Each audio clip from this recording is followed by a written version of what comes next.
Yes, Jah. Obviously, a lot of people even in Ethiopia, some people they don't know when we talk about Rastafari, they might see it as a religion, or some might see it as a liberty or something. I don't know if to ask the eye, to give us some of the eye's view, as how should people. Well, you see, the thing is this: if we interpret ancient times, the word religion didn't exist. Yeah. So if that's the case, we look at it as a way of life, because that's what it was. It was just a way of life. But if we come to the time now and people bring in the word religion and people use it as a religion, but it's just a way of life. Anybody that comes into Rastafari will know it's a way of life, because we want humility. We want truth, we want righteousness, we want all those things. And His Majesty is that. He's shown it all over the world. Wherever He has been, He has shown truth, justice and righteousness. How much He loves for His people. He was only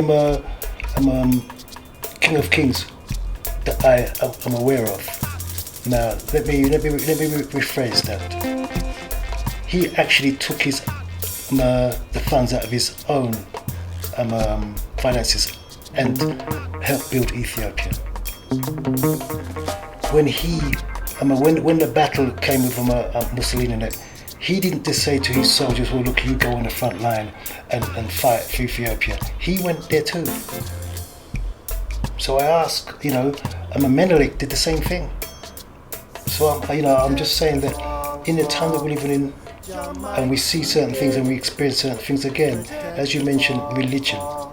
I see, for me personally, my thoughts are that in ancient times, as far as I know, that the word religion didn't really come into play, but just life was there, and the way we conducted ourselves.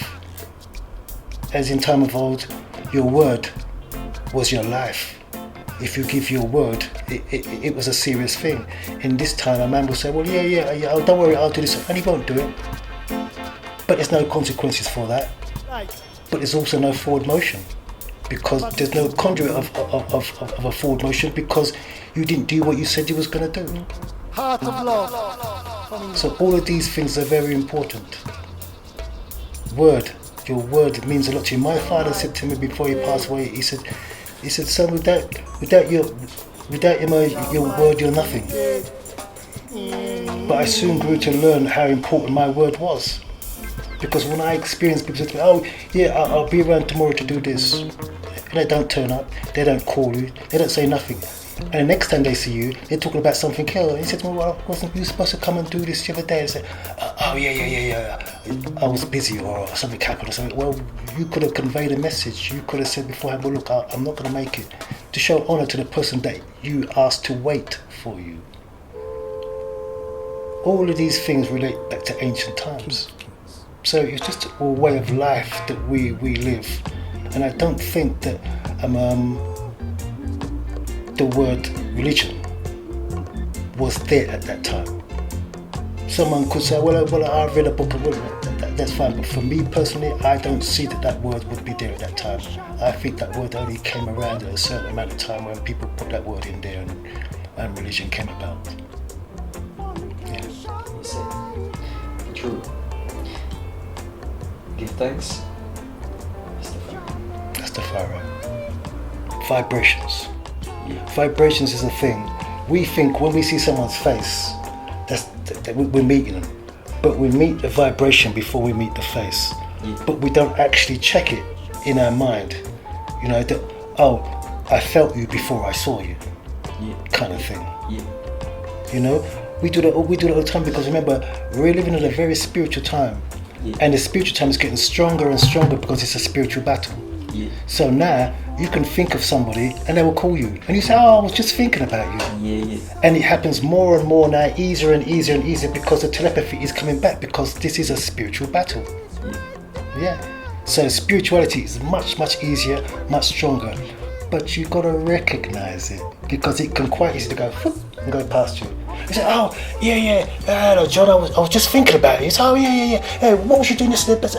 Straight away, you're already past the fact that the telepathy is there, and you're talking about something else. But if you bring it back and say, you know what, John, I was just thinking about you, and every time I think about you, you call. Isn't that really, really significant? But how many people actually do See that? the significance. See the significance of it. It just goes past, and you carry on talking about something else. You know. You know, we do. It happens all the time. But for those who are in tune with the spirituality of what's going on now, the vibration, because everything is vibration. Everything is in and out. We walk in, out. The sun comes in and out. The water comes in and out. The stars come in and out. Everything is in and out. The breath is in and out. Everything is in and out.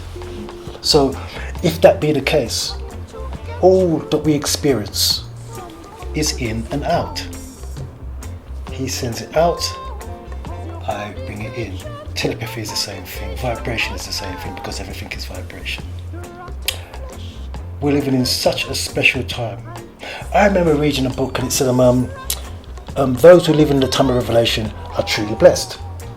And I thought to myself, well, the amount of wickedness that I've seen, the amount of hurt and suffering and death that we hear about, how is it a blessing? But you will see the most terriblest man on the planet.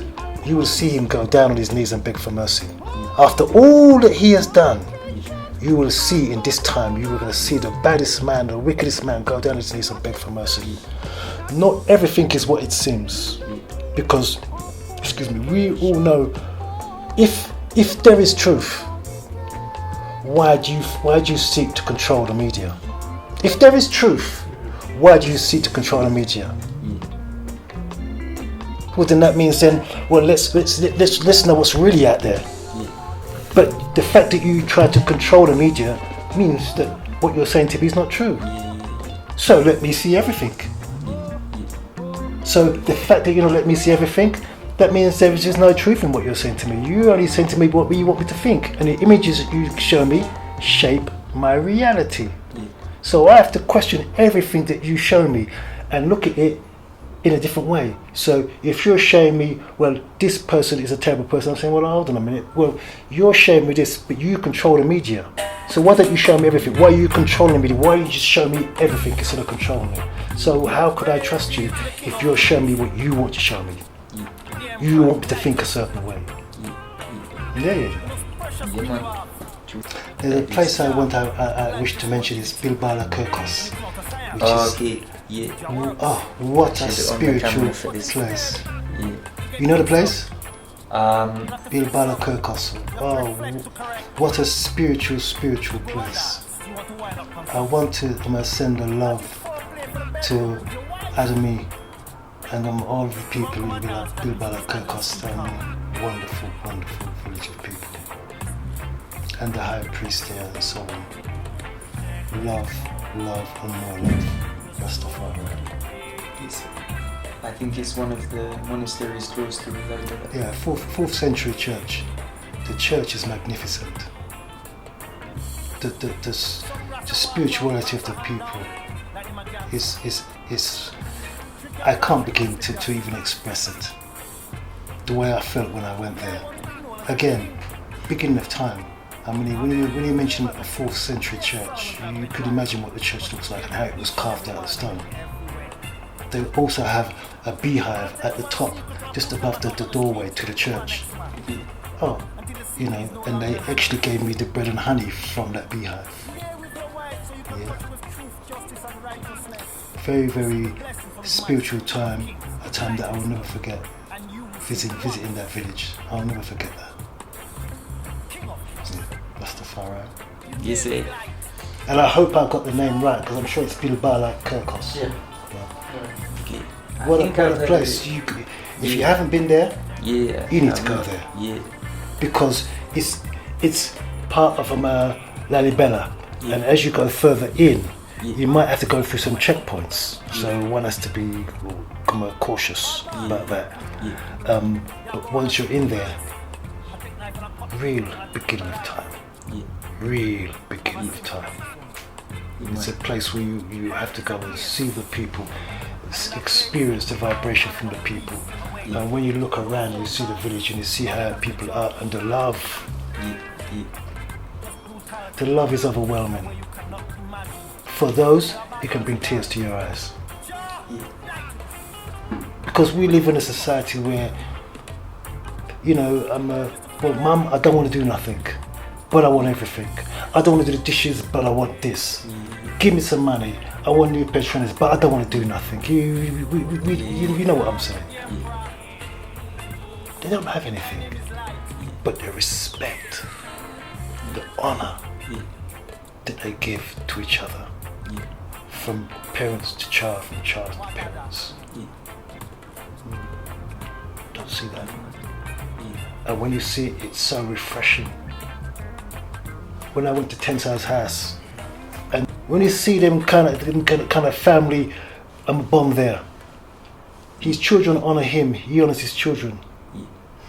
But the way he invited me to his house and we sat and we laughed and joked, and the way his wife and the children treated me with warmth. Truly, truly appreciated. Rastafari. Yeah. Absolutely. You know, these are the things that we have to bring to our families when we have families. We have to incorporate that culture, return it to where it once was, because this is where it started. So, because it's been corrupted until we don't even see where we are, and we accept the status quo, which is not really the status quo. But we have to return to this now. Again, we relate to the horse riding. You're galloping this horse, all of a sudden you see a cliff. And if you say, look, pull the horse back, and you pull back the reins, and the horse is there really, staggering to stop, to hold the brakes. That's what we have to do with what we are doing now. Because there is no forward motion. It is a negative. Fornication is a negative. If you do not cherish your wife and your children, it is a negative. It's emptiness. You hear me say in what we're going to do about love, and I say love is so beautiful, and I say it that way because the fullness is to have your wife, to lay with your wife, and the fruit from that tree. We had a tree planted by the rivers of water, and they say man we shall be known by the fruit. So yeah, all of these things are very important, and the so-called powers, and I use that term, the so-called powers that are here at this moment, they know that. They know how important our fruit is. So they corrupt it, because then it becomes perpetuation. So corruptible right down the line, until you can't even see who you are, which is where we are now, to where Tensai is. You know, when you meet the family and you sit there and you see the family and where they are, and it's so humble, so loving and so humble. Instead of, Dad, give me some money. No, I'm not going to sweep the floor, I'm not going to hoover, I'm not going to do dishes, but give me this, give me that, give me this, give me that. And on occasion, you hear the children swearing to their parents and all this kind of stuff, and yet they want to do nothing, but they want everything. Can't proceed there anymore now. We have to come to the point where, again, it comes to the horse where you draw the rein. You know the cartoon where the man's on riding the horse and then he draws the rein to the horse, goes, and he looks over and he goes, you know, before he gets to the cliff, you know, he's in the cartoon. It's the same for you. It's funny, but nevertheless, really, really important, because that's what we have to do, is to draw the reins of ourselves and look at it. No, we can't do this anymore. Although the battle will be hard to change what has been there before, the images that shape our reality, to change that right in return. But nevertheless, if we intend to have the fruit give us joy, we have to draw back the reins and change it for ourselves, because the system is not going to change it for us. Because they're deeper and deeper and deeper, they're taking us deeper and deeper until we don't even recognize who we are. Yeah. Yeah, man. True. Look, Jamai? Yes, Rasta. Sir, man. You're gonna miss your plane on the race. Rastafari. If you keep asking me questions, I'm gonna. Yeah. 1,000 times I call your name, yes, Jah. When you touch my soul, 1,000 times I call your name, yeah, yeah. Well, you know, with the youths, I find the way to break through with them, yes, to be firm. But the truth of today, they like to be entertained. Yeah. So if we call it edutainment Yeah. for what, you have to make them laugh Yeah. to engage them, and also to get into their thoughts and thinking. To say to them, well, look, you know, I'm making you laugh, but look at the truth within it. Well, I'm making you laugh, but look at the truth in what I'm saying. And they're laughing and saying, well, you know what, sir, you're actually right here, you know, but it's really funny. Because many a true words are said in jest, as we know. Yeah, many a true word are said in jest, so we use the jest to give the true word, you know. And the youths, them, they adhere to such things. Yeah, they adhere to such things. Yeah, man. But look, Jamai? Yes, Rasta. Sir, man. You're gonna miss your plane on the race. Rastafari. If you keep asking me questions, I'm gonna. Yeah.